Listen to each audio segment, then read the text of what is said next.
cut the floor out this morning. I should have plenty of room for the inlet manifold now, hopefully, in the grand scheme of things anyway. Not much room for the passenger's foot, but that's something that Millsy will have to deal with because it's his idea. We are going to look at the exhaust today, but we are waiting for a turbo to arrive from Golby's Parts in Toowoomba. So once it gets here, we will have a little bit of a fiddle and sort of when we've got the actual turbo that we're going to use, which is bigger, and that is because Millsy is a nutter and he wants more power. So we're going for a larger turbo than what the engine came with. And I've got a new idea for mounting it after doing some Googling, just looking at the different manifolds that, the turbo manifolds that these things have on them, to try and see if the BA one would actually mount, like position it in a better spot. I came across some NA manifolds which actually look like it's almost finishing in the right position for where we want to put the turbo. So I'm going to give the wreckers a call and just get an NA manifold because they'll be pretty cheap, and just see if it's appropriate, because it'll sort of save us a heap of money in fabricating an entire new manifold. And Millsy's obviously running out of money because it's pretty obvious why he's running out of money. So we'll do that today. This I've done earlier. The old brake master cylinder was pouring out everywhere. It was some ancient old Lockheed English thing. The new brakes are pretty big, so they do require quite a large master cylinder. This is off a Subaru. The reason why I've gone with this is because it's very short. It's a stubby nose thing, which is not uncommon these days, but it's with the bonnet here, there's not a lot of room, so I've gone with that. It's got a massive booster on it, big master. It's probably about 1/16 or something like that, so it's appropriate for the size of pistons that we've got on the brakes that we're using. It adapted pretty easy, so it's just basically an adapter plate, and that's about it. And then we'll just make all new lines, which is going to happen anyway. The brake kit is here. Here it is. There's not much to it. It's basically an adapter bracket that goes off where the drum backing plate used to fit, that mounts this caliper. That is basically the same as a BA caliper, which is what that engine was fitted to. That is a BA disc. It's just been drilled to Chevy pattern because that's what the rear diff is. Same with that. It's been drilled to Chev pattern as well, so it's just an adapter hub. So using all the same stuff that engine would have had in its Falcon car does please engineers usually. That's all they're asking for, equivalency. So that's going to work pretty well, a lot better than drum brakes. Just going to give the wreckers a call and get a BA exhaust manifold so we can see if we can make that work. See what they've got. They should have plenty of them. There's plenty of them at the wreckers because they're all junk. The cars, that is, not the engines. Rim Wreckers, this is Gary. Yeah, g'day Gary. It's Al from Allied Performance here, mate. Yeah, mate. What do you need? Just looking for a BA Falcon exhaust manifold, 6-cylinder. A BA Falcon. Shut up! No, not a BA. What do you want, mate? A BA Falcon exhaust manifold. BA Falcon? Yeah. What's it for? For a BA Falcon, an exhaust manifold. Do you have a VIN number? No. Yeah, well, what are you using it for? What are you doing with it? I just want a replacement manifold, mate. Just a cast. What's wrong with your current one, mate? I don't have one. I just want another one. Well, it's not a replacement if you don't have one, is it? It's a bloody new one. Okay, I want a new second-hand one. I'm trying to help a customer. Shut up. Stop it. Sorry, mate. What do you need? I just want a BA exhaust manifold, mate. Well, what do you just say, mate? The bloody... hang on, mate. You got a BA exhaust manifold.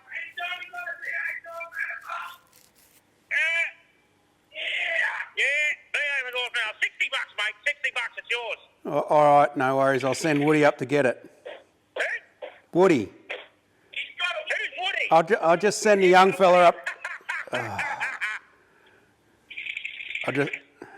right, all right, we'll be there soon. All right, mate. What's it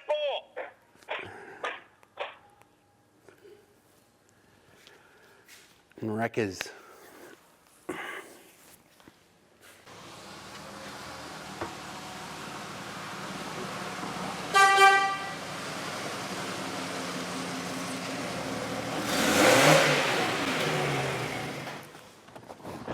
Check it out. What is this? $60, dude.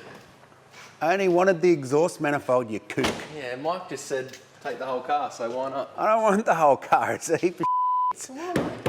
It's the old Falcon taxi, dude. You're getting rid of it. Yeah, righto, that's easy. So this is a 2003 BA Ford Falcon, the station wagon variant with the old NA motor. The BA first came out in 2002 and they were the first car to get the trusty old Barra motor. They do come in many different variants, so they have a gas motor and then the turbo motor, and then ranging through to the FG, FGX motor like what's in the Bedford. They are a way better motor. They can handle lots of power with a few minor mods. These NA motors will probably throw rods in standard form. They are a heap of we did pick this car up for $60 and it's full of rust. There's someone been living in it for a year, so it stinks inside. It's full of ants. I think there's a rat living in the roof. So we only want the exhaust manifold for the Bedford. There's a few other things that I can keep handy for something else, but for the meantime, we're just gonna rip it out. The auto and the diff are going to a mate of ours, and then the whole car's going to the dump.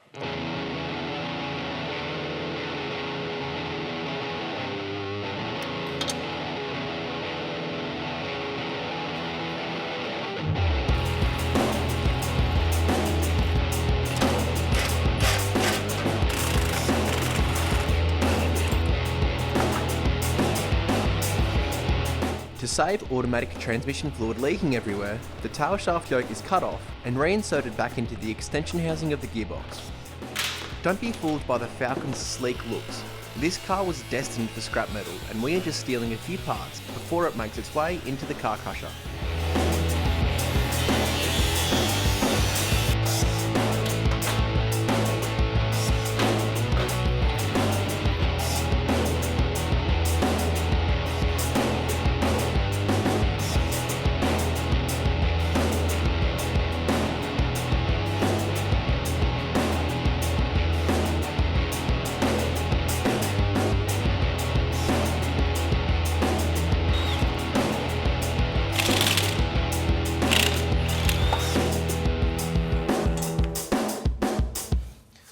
All that for this. It's actually a pretty nice design manifold, and the plan, what Al wants to do is to obviously have the turbo coming off the bottom there, either curve it up or something, whatever he's going to do, I've got no idea. I've just been given the job to get this out. So the auto's out, torque converter, that's going to a mate, so is the diff. This, I think, may end up going to the dump, I'm not too sure. I need to get a few parts off it for my build, and I don't know, it's old. The parts that I need are like alternator, aircon compressor and the sump. The alternator is covered in oil, as they all are from the power steering pump leaking on them, so I might end up getting a new one anyway, but I needed the sump for $60 for everything. I'm pretty happy. It's taken me like 2 hours to get everything out, so it's not much time off my hands, so I'm stoked.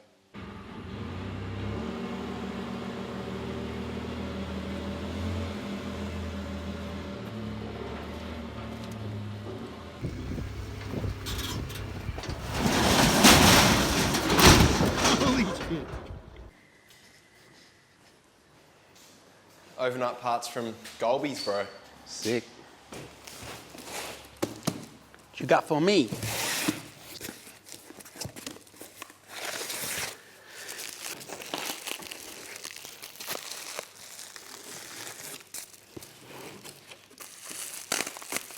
So much excitement on your face, Alan, when it comes to turbos. Funny that.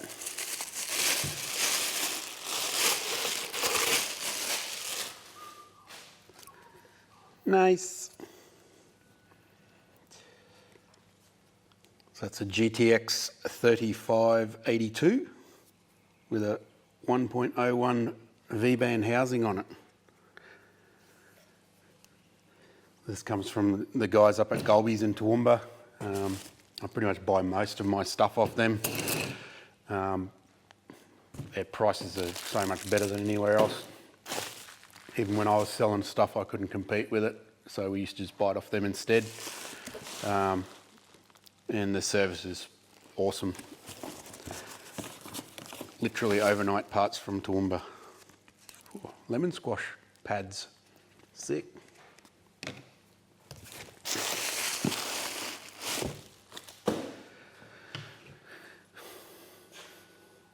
Shiny.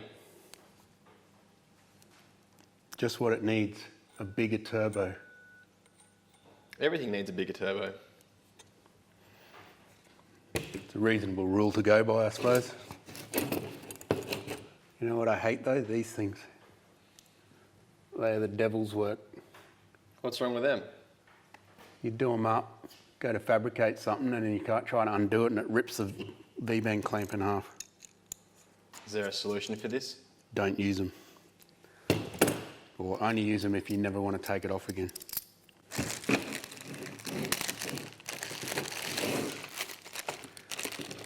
Squirters, 1750 Bosch, I think, from memory. We got little lengtheners because the BA manifold's using a full length injector. FG is 3/4, I think. So I think that'd be a straight fit. No, maybe they still need I don't know. So many different injectors these days. Some connectors for them. Nothing else in there. So these all suit the BA manifold. They are too, yes, yep. And using the standard rail on the BA? Yep. It's a different rail to a FG, so we had to use the BA rail. Oh no, it's not standard, but we've got a rail for it, and, like an AN aluminium one.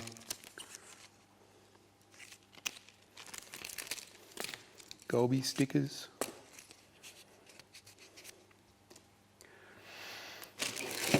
What else you got for me, Woody? Oh, there's another box there. I've got no idea what that one was. Courier just gave me two, so. It's a good egg.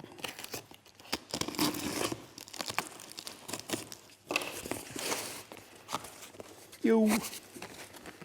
Hey. GFB care package.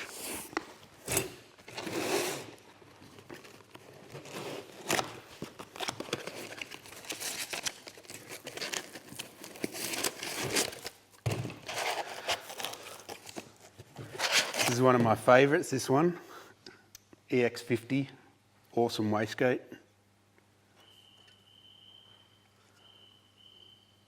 You'll notice a bit different to EX44. It's not just an expanded version of the EX44. It does have different clamp fittings and stuff like that.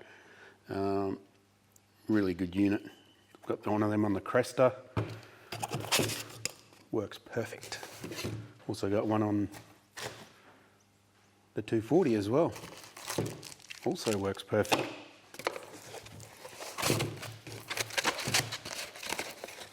So we got overnight parts from Golby's and overnight parts from GFB. How good's that on the same day? So how are you going to adapt that EX50 onto the NA exhaust manifold? I don't know. I got a BOV. This is especially for Millsy's wife because she is a massive BOV fan. Even though I said no BOV, Millsy said he was going to get a divorce, so I had to get one. What that? Fuel pressure regulator, I think? Yeah.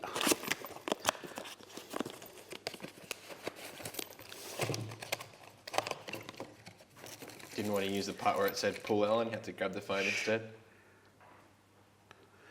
So this is the FXR, so it's got -6 fittings on it because we're using all AN fittings. You can get this with just a like MPT taper fitting if it's for I don't know, S13 or something that you don't have $1,000 worth of AN fittings on. So that will be, we're going to actually mount this up the front this time. I'm going to run a return line just for reasons, mainly that I want to be able to put a boost reference into it, because we probably will run out of fuel, and if we put it in the rear and just use a deadhead that's got no boost reference, that will happen quicker. So certain applications, it's, you know, every car's different, so I'm going to mount it up the front. This car's got virtually no fuel line run anyway, because the tank's not very far away from the engine, so you're not having to run it through over the top of diffs and in and out and all around the place like some cars. So it'll be a pretty simple return line run, so I'm just going to put it right up near the engine so we can put a vacuum line on it. What's he got? Got a fuel pressure gauge. These are always handy. I usually put a manual gauge like that in, and also like a Haltech fuel pressure sensor. It's great to be able to just go, yep, my fuel pressure's sweet. If anything starts playing up, sometimes fuel pressure is an issue. If you can just visually go, yes, okay, it's fine, and you can do that with a gauge without having to laptop or anything like that. The fuel pressure sensor is more for the ECU. It's using it as an input, so it's good to have both. Some Millsy stuff that he bought, just a billet fuel rail. We didn't get a fuel rail with the manifold, so it needed one anyway, and it's got AN fittings, so we can do a dual inlet, single outlet on it. It's got a centre return. Pretty good kit. And this is the transmission cooler. So this is going to be mounted underneath the vehicle because there's plenty of space under there. It's got a fan on it, so obviously airflow is not great under the vehicle, and it's also got a switch, so it doesn't need to have the fan running all the time. So it's a pretty cool thing. To mount it not far away from the gearbox itself. Those transmissions use a little heat exchanger that uses engine coolant, and they are renowned for being rubbish and rotting out internally and transferring engine coolant into the gearbox and vice versa, and basically ruining the gearbox is the most likely scenario. So that was never going to be used. So many goodies. I love unboxing. That turbo is so nice, eh?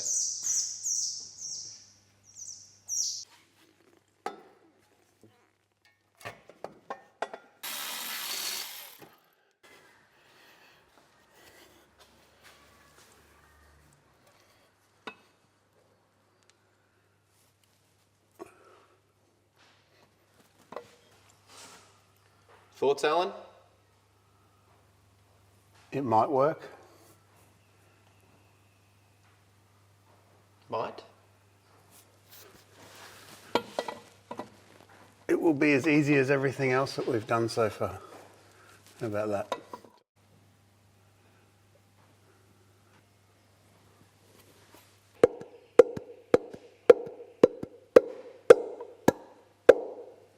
Talk to me, Alan. Talk to me. I'm thinking. Do you need some thinking music, do you?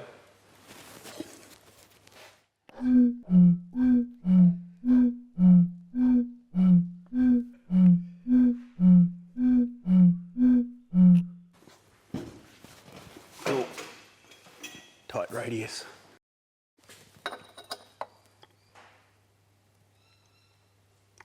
This is a pain in the butt because it's meant to have a thin wall pipe with a flare on it on here.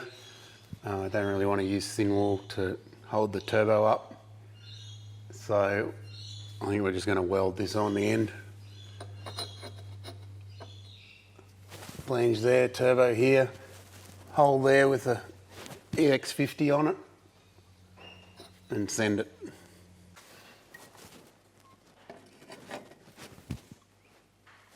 That's going to work, Al? Yeah, I reckon it should work. And just go a bit down here and back into the exhaust.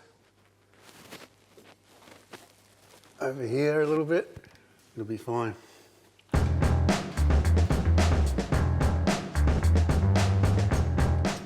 Al is splitting the exhaust manifold so it is easier to work on. The standard thin wall pipe won't be sufficient to hold up and support the weight of the turbo, so he will be welding on a 50 nominal bore tight radius bend off the end of the manifold.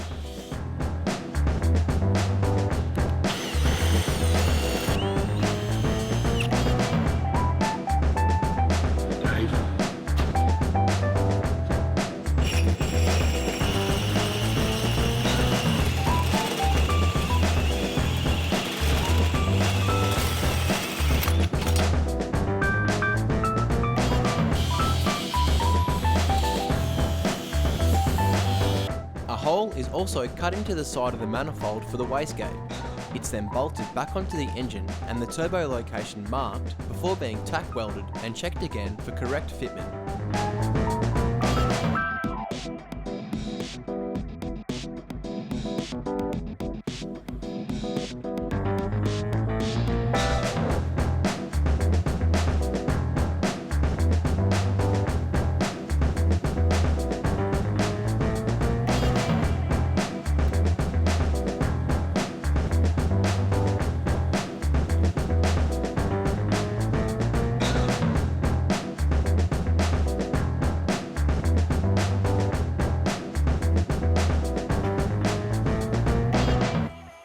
Fancy truck turbos, Alan.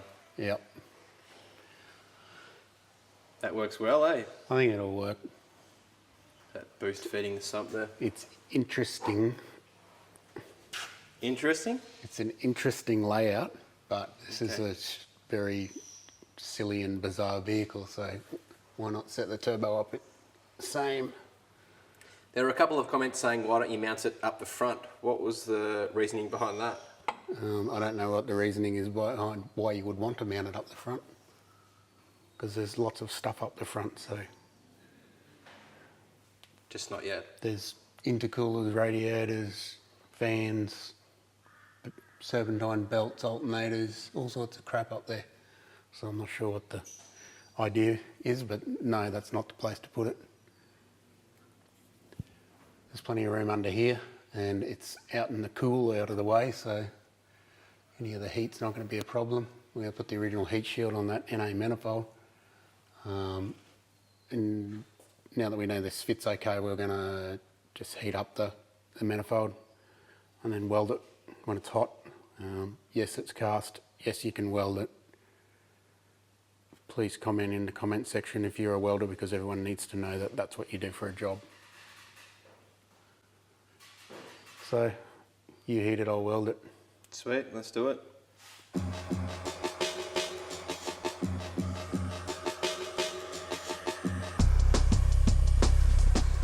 To prevent any cracking in the welds, the cast manifold needs to be preheated before being welded.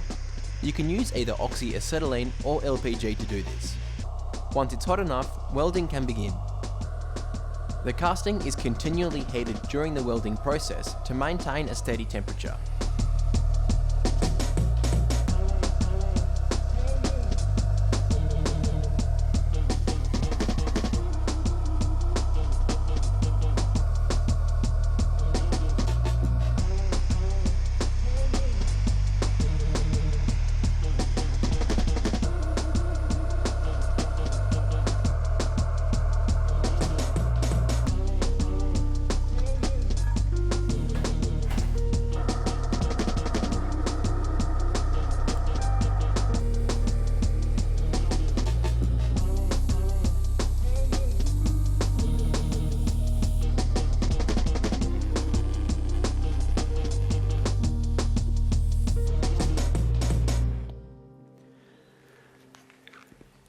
So that's how you weld cast iron manifolds. The key is to heat it first, get it really evenly hot. You can see it start smoking out, and it actually like sort of boils up all the crap that's in the cast iron if there's any in it. This is actually a really good casting. Most modern castings are really good. They are quite simple to weld.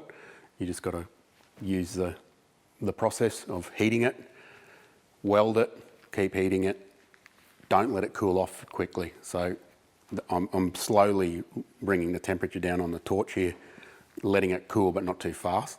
Once it gets down to a certain level, we'll then stick it in the gloven, which is just a bunch of old gloves and some new ones that we just wrap it all up in, and we'll hold it wrapped up in that, put some towels on it, and it just keeps the heat in it, and it slowly cools off over hours. Cooling off fast is what usually causes an issue with welding cast. So that's basically what you got to do. I use 316 stainless wire because that's what works the best for me. You can use cast rods which have got sort of like a inner filing of different type of grade of steel inside them. That usually causes it sort of speckles and shit flies everywhere, but that works also. You can even use mild steel if you're keen, but I just use what has worked for me in the past. I have done tons of welding turbine housings. We quite often put the wastegates on the turbine housings in Australia in performance applications because it gives you the best boost control. Absolutely no problem welding onto a turbine housing of cast iron. Works great, exactly like this. The quality of this steel is a lot better than it used to be back in the 60s or whatever, when they just pour any junk in there and make a manifold. This manifold's not very old, so it's only 15 years old at the most. So the casting quality is good, which means you can weld it. So I'll probably add some support onto this because of the way the turbo is hanging, which is, it's not ideal, but we're just sort of making it work. So into the gloven it goes. I might just heat it a little bit more since I've been babbling so much.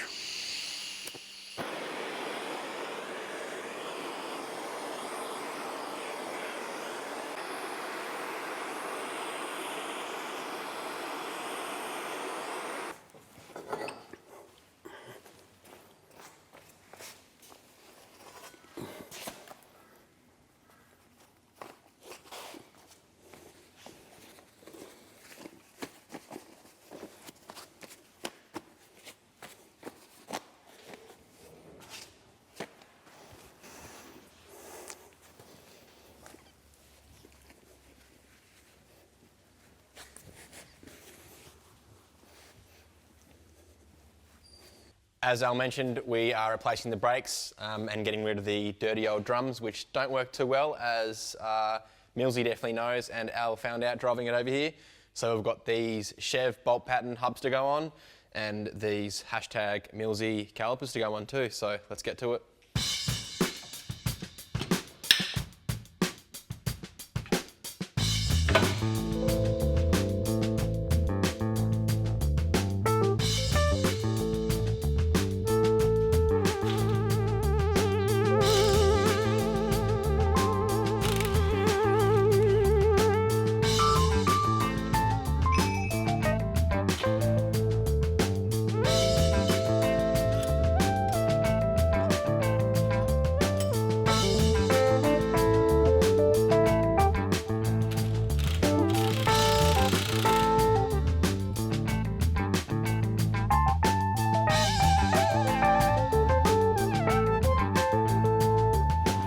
Reminds me of that dolphin waxes festival that you showed me.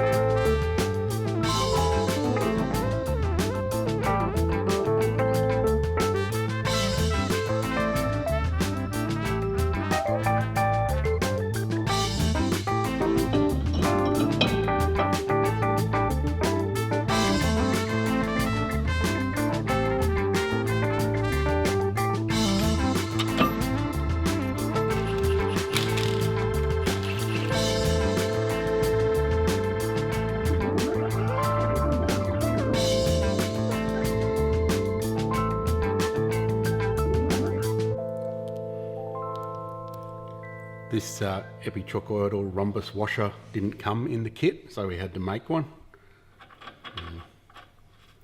You know what they say about kits? Kit. They do a good job. Should bolt your combos on, that'll look sick on this thing. You reckon? Yeah. Sick combo pros for quarter miles, bro. Millsy should buy my wheels. Maybe we'll hit him up after he pays his bill and gets another loan. I don't think the front runners will work very well though. No, it's perfect. You can change the calipers, with the brake pads without taking the wheel off. Sick.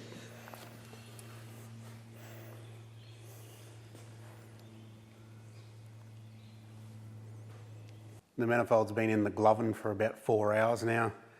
In the meantime, Woody and I have been servicing our motorbikes and putting some grease in the bike trailer bearings so it doesn't fall off on the way to the bush. So it's cooled down heaps now, so I'm just going to pull it out and have a squiz.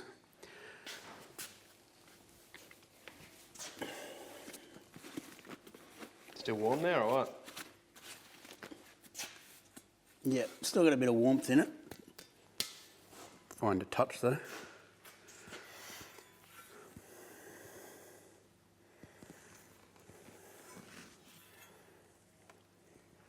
How'd you go? It looks good to me. But I'm not a welder, so what do I know?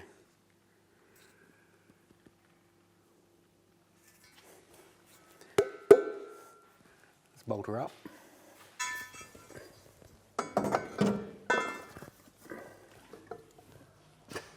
What's wrong? I can't reach, bro.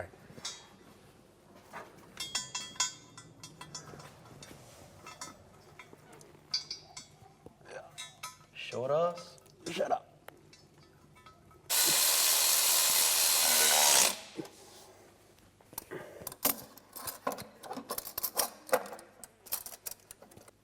Do you need a hand again or are you tall enough this time?